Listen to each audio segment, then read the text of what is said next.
আর 2025-এর SSC TET নিয়ে নতুন নির্দেশ, এনসিটি গাইডলাইনে স্পেশাল এডুকেটর নিয়োগ। কি নির্দেশ রয়েছে আরো বিস্তারিত অর্ণবের কাছ থেকে জানবো।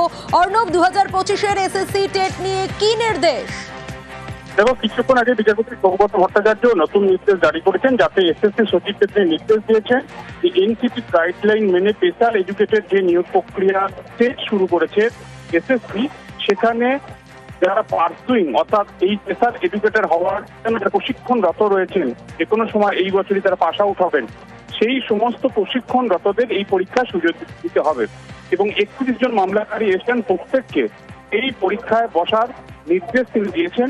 এবং এক্ষেত্রে এসএসসির তরফে একটি অসুবিধার কথা জানানো হয় যে ইতিমধ্যেই অনলাইন যে ফর্ম ফিল আপ, সেই সময়সীমা তার মধ্যে করতে গেলে বেশ কিছু সমস্যা হচ্ছে, যেহেতু পার্সুইং এই অপশনটি না থাকার কারণে।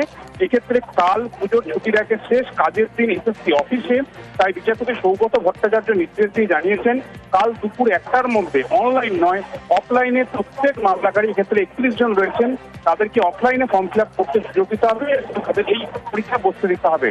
সুপ্রিম কোর্টের গাইডলাইন অনুযায়ী বা সুপ্রিম কোর্টের রায় অনুযায়ী সারা দেশে উচ্চ প্রাথমিক, মাধ্যমিক, উচ্চ মাধ্যমিক বিভিন্ন বিদ্যালয়ে যারা স্পেশাল চাইল্ড রয়েছেন তাদের জন্য একজন করে অন্তত স্পেশাল এডুকেটর রাখার নিয়ম ঠিক করে দিয়েছে দেশের শীর্ষ আদালত।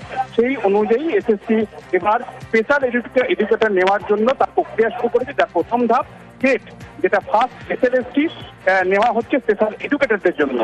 সেই প্রক্রিয়াতেই প্রশিক্ষণরতদেরও পরীক্ষায় বসার সুযোগ দিল কলকাতা হাইকোর্ট, এবং কালকে দুপুর 1টার মধ্যে অফলাইনে ফর্ম ফিল আপ করে প্রত্যেক মামলাকারীকে ফর্ম পূরণের সুযোগ দিয়েছে কলকাতা হাইকোর্ট। বেশ অর্ণব।